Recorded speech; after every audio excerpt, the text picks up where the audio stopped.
ನಮಸ್ಕಾರ, ಕನ್ನಡ ಒನ್ಗೆ ಸ್ವಾಗತ. ನಾನು ಭಾಗ್ಯನಾರಾಯಣ ಬೊಗ್ವರ್ಪು. ಸಿ.ಟಿ. ರವಿ ಸದನದಲ್ಲೇ ವಿಧಾನ ಪರಿಷತ್ನಲ್ಲೇ ನಿಂತ್ಕೊಂಡು ಸಚಿವೆ ಲಕ್ಷ್ಮೀ ಹೆಬ್ಬಾಳ್ಕರ್ಗೆ ಪ್ರಾಸ್ಟಿಟ್ಯೂಟ್ ಅಂದರು ಅನ್ನುವಂತಹ ಆರೋಪದ ಬಗ್ಗೆ ನೀವು ಸುದ್ದಿಗಳನ್ನು ಫಾಲೋ ಮಾಡ್ತಾನೆ ಇರ್ತೀರಿ. ಈಗ ಅದು ಒಂದು ಬೇರೆ ರೀತಿಯಾದ ಕುತೂಹಲಕಾರಿ ಹಂತವನ್ನು ತಲುಪಿಬಿಟ್ಟಿದೆ. ಯಾಕಂದರೆ ಅದು ಕಂಪ್ಲೀಟಾಗಿ ಪೊಲಿಟಿಸೈಸ್ ಆಗಿಬಿಟ್ಟಿದೆ. ಸಿ.ಟಿ. ರವಿ ಪರವಾಗಿ ಪಕ್ಷದ ಕಾರಣಕ್ಕೆ, ಸಿದ್ಧಾಂತದ ಕಾರಣಕ್ಕೆ ಸಾಕಷ್ಟು ಜನ ನಿಂತ್ಕೊಂಡಿದ್ದಾರೆ. ಈ ಕಡೆ ಲಕ್ಷ್ಮೀ ಹೆಬ್ಬಾಳ್ಕರ್ 2 ದಿನ ಸೈಲೆಂಟ್ ಆಗಿದ್ದರು, ಇವತ್ತು ಹೊರಗಡೆ ಬಂದು ವೈಲೆಂಟ್ ಆಗಿದ್ದಾರೆ. ಪ್ಲಸ್ ಅವರು ಸಾಕ್ಷ್ಯ ಇದೆ ನೋಡಿ, ಸಿ.ಟಿ. ರವಿ ನನ್ನನ್ನು ಪ್ರಾಸ್ಟಿಟ್ಯೂಟ್ ಅಂದಿದ್ದಕ್ಕೆ ಅಂತ ವಿಡಿಯೋವನ್ನು ಬಿಡುಗಡೆ ಮಾಡಿದ್ದಾರೆ. ಸೊ ಆ ವಿಡಿಯೋ ಬಗ್ಗೆ, ಪ್ಲಸ್ ಆ ವಿಡಿಯೋ ಮುಂದೆ ಏನಾಗಬಹುದು ಅನ್ನೋದ್ರ ಬಗ್ಗೆ, ಪ್ಲಸ್ ಸಿ.ಟಿ. ರವಿ ತಲೆಗೆ ಒಂದು ಪಟ್ಟಿ ಹಾಕ್ಕೊಂಡು ಓಡಾಡ್ತಿದ್ದಾರಲ್ಲ, ಅದು ಆಲ್ಮೋಸ್ಟ್ ದೊಡ್ಡ ನಾಟಕ ಅಂತ ಯಾರಿಗೆ ಬೇಕಾದ್ರೂ ಗೊತ್ತಾಗತ್ತೆ. ಅದನ್ನು ಸಹ ಪೋಸ್ಟ್ ಮಾರ್ಟಮ್ ಮಾಡುವಂಥ ಕೆಲಸವನ್ನು ನಾವು ಒಂಚೂರು ಮಾಡೋಣ. ಈಗ ಅವತ್ತು ಏನು ನಡೀತು ಸದನದಲ್ಲಿ ಕಳೆದ ಶುಕ್ರವಾರ ವಿಧಾನ ಪರಿಷತ್ನಲ್ಲಿ, ಅಮಿತ್ ಶಾ, ಕೇಂದ್ರ ಗೃಹ ಸಚಿವ ಅಮಿತ್ ಶಾ ಡಾಕ್ಟರ್ B.R. ಅಂಬೇಡ್ಕರ್ ಅವರ ಬಗ್ಗೆ ಅವಮಾನಕರವಾಗಿ ಮಾತಾಡಿದ್ದು ನಿಮಗೆಲ್ರಿಗೂ ಗೊತ್ತೇ ಇದೆ. ಅದರ ವಿಚಾರವಾಗಿ ಎಲ್ಲ ರಾಜ್ಯಗಳಲ್ಲಿಯೂ ಸಹ ಗಲಾಟೆಗಳಾಗ್ತಿತ್ತು, ವಿರೋಧಗಳು ವ್ಯಕ್ತ ಆಗ್ತಿತ್ತು. ಅದೇ ಸಂದರ್ಭದಲ್ಲಿ ಕರ್ನಾಟಕದಲ್ಲಿ ಬೆಳಗಾವಿಯಲ್ಲಿ ಅಧಿವೇಶನ ನಡೀತಾ ಇತ್ತು. ಆ ಸಂದರ್ಭದಲ್ಲಿ ವಿಧಾನ ಪರಿಷತ್ನಲ್ಲಿಯೂ ಸಹ ಒಂದಷ್ಟು ಪ್ರತಿರೋಧ, ವಿರೋಧ ಎಲ್ಲವೂ ಸಹ ಕಾಂಗ್ರೆಸ್ ಕಡೆಯಿಂದ ಆಗ್ತಿತ್ತು. ಆದರೆ ಅಮಿತ್ ಶಾ ಹೇಳಿದ್ರಲ್ಲಿ ಯಾವ ತಪ್ಪು ಇಲ್ಲ, ತಿರುಚಿ ಅದನ್ನು ತಪ್ಪಾಗಿ ತೋರಿಸಲಾಗ್ತಿದೆ ಅಂತ BJPಯವರು ಸಹ ಮಾಡ್ತಿದ್ರು. ಆ ಪ್ರತಿಭಟನೆ ಸಂದರ್ಭದಲ್ಲಿ, ಕಿರ್ಚಾಟದ ಸಂದರ್ಭದಲ್ಲಿ ಸಭಾಪತಿ ಬಸವರಾಜ ಹೊರಟ್ಟಿ ಸಭೆಯನ್ನು ಮುಂದೂಡಿದರು, ಕಲಾಪವನ್ನು ಮುಂದೂಡಿದ ನಂತರ ಸಭಾಪತಿ ಇಲ್ಲದ ಸಂದರ್ಭದಲ್ಲಿ ಸದನದ ಬಾವಿಗೆ ಇಳಿದಂತಹ ಕಾಂಗ್ರೆಸ್ ಮತ್ತು BJP ಪ್ಲಸ್ JDSನ ಶಾಸಕರು, MLCಗಳು ಒಬ್ಬರಿಗೊಬ್ಬರು ಘೋಷಣೆಗಳನ್ನು ಕೂಗೋದಕ್ಕೆ ಶುರು ಮಾಡ್ತಾರೆ. ಆ ಸಂದರ್ಭದಲ್ಲಿ ಸಿ.ಟಿ. ರವಿ BJPಗೆ ಒಂದು ದೊಡ್ಡ ರೋಗ ಇದೆಯಲ್ಲ, ಏನಾದರೂ ಒಂದು ಹೇಳಿಬಿಡಬೇಕು, ಕೆಟ್ಟದಾಗಿ ಪ್ರೊವೋಕ್ ಮಾಡಬೇಕು ವಿರೋಧ ಪಕ್ಷಗಳನ್ನು ಅಂತ. ಈ ಸಂದರ್ಭದಲ್ಲಿ ಇಲ್ಲಿ BJP ವಿರೋಧ ಪಕ್ಷ ಕರ್ನಾಟಕದಲ್ಲಿ, ರಾಷ್ಟ್ರ ಮಟ್ಟದಲ್ಲಿ ಕಾಂಗ್ರೆಸ್ ವಿರೋಧ ಪಕ್ಷ. ಕಾಂಗ್ರೆಸ್ ಬಗ್ಗೆ ಹೇಳ್ತಾ ಇದ್ದೀನಿ ನಾನು. ರಾಹುಲ್ ಗಾಂಧಿ ಡ್ರಗ್ ಅಡಿಕ್ಟ್ ಅನ್ನುವಂತಹ ಘೋಷಣೆಯನ್ನು ಕೂಗೋದಕ್ಕೆ ಶುರು ಮಾಡ್ತಾರೆ ಸಿ.ಟಿ. ರವಿ. ಆಗ ಸಿ.ಟಿ. ರವಿಯ ಪ್ರಕರಣ ಒಂದಿತ್ತಲ್ಲ, ಅವರು ಕುಡಿದು ಗಾಡಿ ಓಡಿಸಬೇಕಾದ್ರೆ 3 ಜನರ ಸಾವಾಯಿತು, ಗುದ್ದಿ 3 ಜನರನ್ನು ಕೊಂದಾಕಿದ್ರು. ಆಮೇಲೆ ಅದನ್ನು ಡ್ರೈವರ್ ತಲೆ ಮೇಲೆ ಹಾಕಿ, ನಾನು ಗಾಡಿನೇ ಓಡಿಸಿಲ್ಲ, ಗಾಡಿ ಓಡಿಸೋಕ್ಕೆ ಬರಲ್ಲ, ಕಾರು ಓಡಿಸೋದಕ್ಕೆ ಬರಲ್ಲ ಅಂತೆಲ್ಲ ಕತೆ ಹೇಳಿದರು. ಆದರೆ ಕಾರು ಓಡಿಸ್ತಾ ಇದ್ದಂತಹ ಫೋಟೋಗಳು, ಬೇರೆ ಸಂದರ್ಭದಲ್ಲಿ ಕಾರು ಓಡಿಸ್ತಾ ಇದ್ದಂತಹ ಫೋಟೋಗಳೆಲ್ಲ ಹೊರಗೆ ಬಂದಿತ್ತು. ಅದು ಸುಳ್ಳು ಅನ್ನೋದು ಎಲ್ರಿಗೂ ಗೊತ್ತಿದೆ. ಆದರೆ ಬಚಾವಾಗೋದಕ್ಕೆ ರಾಜಕಾರಣಿಗಳು, ಅದು ಕಾಂಗ್ರೆಸ್ ಅವರು ಮಾಡ್ತಾರೆ, BJPಯವರು ಮಾಡ್ತಾರೆ, ಏನೆಲ್ಲ ಮಾಡ್ತಾರೆ. ಯಾವುದೋ ಒಬ್ಬ ಅಮಾಯಕನ ಡ್ರೈವರ್ ಸೀಟಲ್ಲಿ ಕೂರಿಸಿ ಅದರಲ್ಲಿ ಕೇಸ್ ಫಿಟ್ ಮಾಡಿದ್ದಾರೆ, ಅದು ಬೇರೆ ವಿಚಾರ. ಅದನ್ನು ಪ್ರಸ್ತಾಪ ಮಾಡ್ತಾರೆ ಲಕ್ಷ್ಮೀ ಹೆಬ್ಬಾಳ್ಕರ್. ಯಾವಾಗ ರಾಹುಲ್ ಗಾಂಧಿಯನ್ನು ಡ್ರಗ್ ಅಡಿಕ್ಟ್ ಅಂತ ಸಿ.ಟಿ. ರವಿ ಕರೆದಾಗ ಲಕ್ಷ್ಮೀ ಹೆಬ್ಬಾಳ್ಕರ್ ಹೇಳ್ತಾರೆ, ನೀನು ಕುಡಿದು ಕಾರು ಓಡಿಸಿ 3 ಜನರನ್ನ ಸಾವಿಗೆ ಕಾರಣರಾಗಿರುವ ಕೊಲೆಗಡಕ ನೀನು ಅಂತ ಒತ್ತಿ ಹೇಳ್ತಾರೆ. ಆಗ ತಾಳ್ಮೆ ಕಳೆದುಕೊಂಡಂತಹ ಸಿ.ಟಿ. ರವಿ ಇದು ಆರೋಪದ ಹಂತದಲ್ಲಿದೆ. ಈಗ ಲಕ್ಷ್ಮೀ ಹೆಬ್ಬಾಳ್ಕರ್ಗೆ ಯು ಆರ್ ಪ್ರಾಸ್ಟಿಟ್ಯೂಟ್ ಅಂತ 12 ಬಾರಿ ಹೇಳಿದ್ದಾಗಿ ಆರೋಪ ಕೇಳಿಬಂದಿದೆ.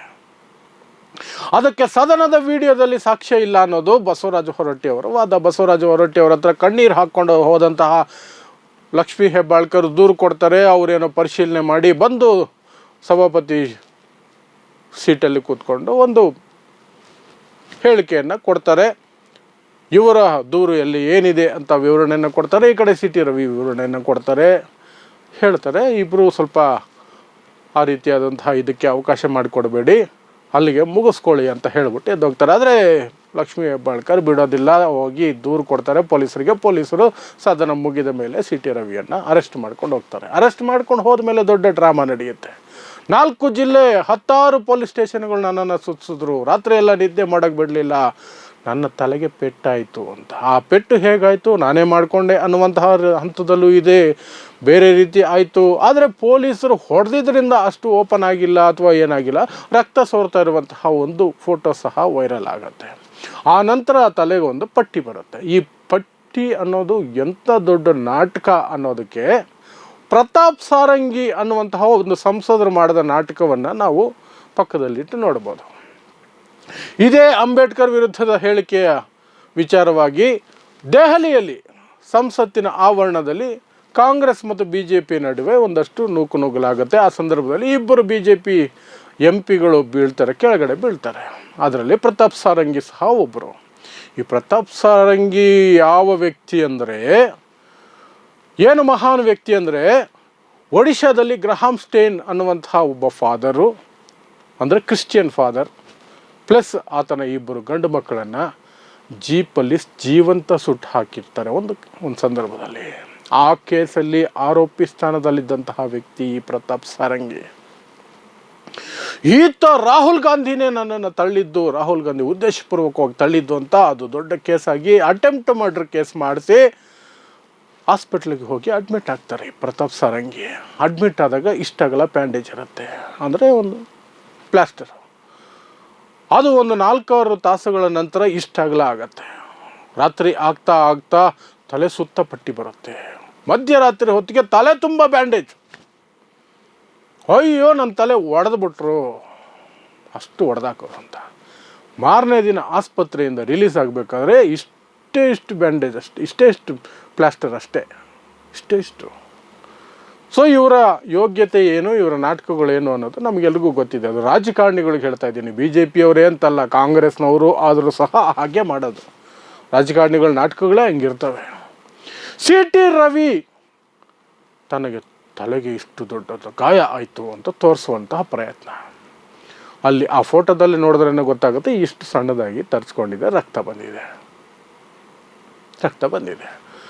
ಅದು ತುಂಬ ದೊಡ್ಡ ಗಾಯ ಆಗಿದ್ದಿದ್ರೆ ಮೊದಲನೇ ಕೆಲಸ ಡಾಕ್ಟ್ರುಗಳು ಮಾಡೋದು ಆ ಗಾಯದ ಸುತ್ತ ಕೂದಲನ್ನು ಕೆರಿತಾರೆ, ಶೇವ್ ಮಾಡ್ತಾರೆ. ಅದಾಗಿಲ್ಲ. ಪಟ್ಟಿ ಎಲ್ಲೆಲ್ಲೋ ಒಂದೊಂದು ದಿನ ಇದೆ, ಆ ಪಟ್ಟಿ ಬಿಡ್ತಾನೆ ಇಲ್ಲ. ಆಗಿರೋ ಗಾಯವನ್ನು ನೋಡಿದ್ರೆ 1 ದಿನ, 3/4 ದಿನ, 1.5 ದಿನದಲ್ಲಿ ಆರೋಗಿರುತ್ತದು. ಪಟ್ಟಿ, ಪ್ರೆಸ್ ಕಾನ್ಫರೆನ್ಸ್ಗೂ ಪಟ್ಟಿ, ಏನೋ ಯುದ್ಧದಲ್ಲಿ ಗುಂಡೇಟು ಬಿದ್ದು ಬಂದಿದೆ ಅನ್ನೋ ಲೆವೆಲ್ಗೆ. ಪ್ಲಸ್ ಚಿಕ್ಕಮಗಳೂರಿಗೆ ಹೋದಾಗ ಅಲ್ಲೊಂದು ರೋಡ್ ಶೋ, ಮೆರವಣಿಗೆ, ಏನು ಮಹಾನ್ ಗನಾಂಧಾರಿ ಕೆಲಸ ಮಾಡಿ ಬಂದಂಗೆ. ಆ ಮೆರವಣಿಗೆ ಮೇಲೂ ಕೂಡ ಈಗ ಕೇಸುಗಳು. ಯಾಕೆಂದರೆ ಆಂಬುಲೆನ್ಸ್ಗಳನ್ನು ಮೆರವಣಿಗೆಯಲ್ಲಿ ಶೋಕಿಗೆ ಬಳಸಿದ್ದಾರೆ. ಶೋಕಿಗೆ ಆಂಬುಲೆನ್ಸ್ಗಳ ಸೈರನ್ ಹಾಕಿ ಅವುಗಳನ್ನು ಮೆರವಣಿಗೆ ಜೊತೆಲಿ ಕರ್ಕೊಂಡು ಹೋಗಿದ್ದಾರೆ. ಪೇಷಂಟ್ ಇಲ್ಲದ ಸಂದರ್ಭದಲ್ಲಿ ಆಂಬುಲೆನ್ಸ್ ಸೈರನ್ ಹಾಕಿದ್ರೆ ಕೇಸ್ ಆಗುತ್ತೆ. ಆ ಕೇಸ್ ಈಗ ಬಿದ್ದಿದೆ. ಡ್ರೈವರ್ಗಳ ಮೇಲೂ ಬಿದ್ದಿದೆ, ಆಂಬುಲೆನ್ಸ್ ಡ್ರೈವರ್ಗಳು, ಆಂಬುಲೆನ್ಸ್ ಓನರ್ಗಳ ಮೇಲೂ ಬಿದ್ದಿದೆ.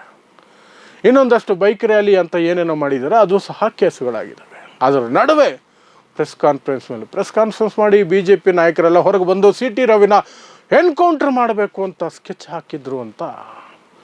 ಗುಜರಾತಲ್ಲಿ ಒಂದಷ್ಟು ಫೇಕ್ ಎನ್ಕೌಂಟರ್ಗಳ ಬಗ್ಗೆ ಈಗಿನ ಗೃಹ ಮಂತ್ರಿ ಅಮಿತ್ ಶಾನ ಗುಜರಾತಿಂದನೇ ಗಡೀಪಾರು ಮಾಡಿತ್ತು ಕೋರ್ಟು. ಆ ಲೆವೆಲ್ಗೆ ತಗೊಂಡು ಹೋದರು ಸಿ ಟಿ ರವಿನ ಕೊಲೆ ಮಾಡೋದಕ್ಕೆ. ಕಬ್ಬಿನ ಗದ್ದೆ ಕರ್ಕೊಂಡು ಹೋದರು ನನ್ನನ್ನು ಕೊಲೆ ಮಾಡೋಕ್ಕೆ ಅಂತ ಸಿ ಟಿ ರವಿ ಹೇಳೋಕ್ಕೆ. ಈ ಕಡೆ ಆರ್ ಅಶೋಕು, ಅಶ್ವಥ್ ನಾರಾಯಣ್ ಅಂತವರು ನಾಯಕರು, ಛಲವಾದಿ ನಾರಾಯಣ ಸ್ವಾಮಿ ಅಂತವರು ಬಿ ಜೆ ಪಿಯವರು ಹೌದು ಕೊಲೆ ಮಾಡೋದಕ್ಕೆ ಸಂಚು ಕೊಡಿದರು. ಪ್ರಹ್ಲಾದ್ ಜೋಶಿ ನಕಲಿ ಎನ್ಕೌಂಟ್ರಿಗೆ ಸ್ಕೆಚ್ ಹಾಕಿದರು. ಎಲ್ಲ ಆರೋಪಗಳನ್ನು ಮಾಡಿಕೊಂಡು ಒಳ್ಳೆ ಮೈಲೇಜ್ ತಗೊಳ್ಳುವಂತಹ ಪ್ರಯತ್ನ ಮಾಡ್ತಿದ್ದಾರೆ. 2 ದಿನ ಆ ಸಂದರ್ಭದಲ್ಲಿ ಲಕ್ಷ್ಮೀ ಹೆಬ್ಬಾಳ್ಕರ್ ಸೈಲೆಂಟ್ ಆಗಿದ್ದು ಸಹ ಅವರಿಗೆ ತುಂಬಾ ಅನುಕೂಲ ಆಯಿತು. ಅದರ ಜೊತೆಗೆ ಮೀಡಿಯಾದವರು ಇದ್ದಾರಲ್ಲ, ಬಿ ಜೆ ಪಿ ಪರವಾಗಿ ತಾಳಕ್ಕೆ ತಾಳ ಜಿಂಗ್ ಚಾಕ್ ಅಂತ ಏನು ಸಿ ಟಿ ರವಿನ ಆಲ್ಮೋಸ್ಟ್ ವಾರ್ ಹೀರೋ ಮಾಡಿ ಬಿಸಾಕರು. ಆದರೆ ಇವತ್ತು ಲಕ್ಷ್ಮೀ ಹೆಬ್ಬಾಳ್ಕರ್ ಹೊರಗಡೆ ಬಂದರು. ನಾನು 2 ದಿನ ತುಂಬ ನೋವಲ್ಲಿದ್ದೆ, ಹಾಗಾಗಿ ಏನು ಮಾತಾಡಿಲ್ಲ, ಈಗ ಬಂದಿದ್ದೀನಿ, ತಗೊಳ್ಳಿ ಸಾಕ್ಷಿ ಅಂತ ವಿಡಿಯೋ ಬೈಟನ್ನು ಕೊಟ್ಟು ರಿಲೀಸ್ ಮಾಡಿದ್ದಾರೆ. ಆ ವಿಡಿಯೋ ಬೈಟಲ್ಲಿ ಸ್ಪಷ್ಟವಾಗಿ ಯುವರ್ ಪ್ರಾಸ್ಟಿಟ್ಯೂಟ್ ಅಂತಿದೆ. ಇನ್ನು ಅದರ ಬಗ್ಗೆ ಸಿ ಟಿ ರವಿ ಅವತ್ತಿಂದ ವಾದ ಮಾಡ್ತಿರೋದು, ಅದು ನಾನು ಫಸ್ಟ್ರೇಟೆಡ್ ಅಂತಿದೆ ಹೇಳಿದೆ, ಯುವರ್ ಫ್ರಸ್ಟ್ರೇಟೆಡ್ ಅಂತ. ಅದು ಆಕೆಗೆ ಹಂಗೆ ಕೇಳಿಸಿದೆಯೇನೋ ಅಥವಾ ಸುಮ್ಮನೆ ಸುಳ್ಳು ಹೇಳ್ತಿದೆ ನನ್ನ ಮೇಲೆ ಅನ್ನುವಂತಹದ್ದು ಸಿ ಟಿ ರವಿ ವಾದ. ಈ ವಾದನೂ ಡೋಂಗಿ ಅನ್ನೋದಕ್ಕೆ ಸ್ಪಷ್ಟವಾಗಿ ಹೇಳಬೇಕಾಗಿರೋದು, C T Ravi English knowledge ಆ ಲೆವೆಲ್ಗೆ ಇಲ್ಲವೇ ಇಲ್ಲ.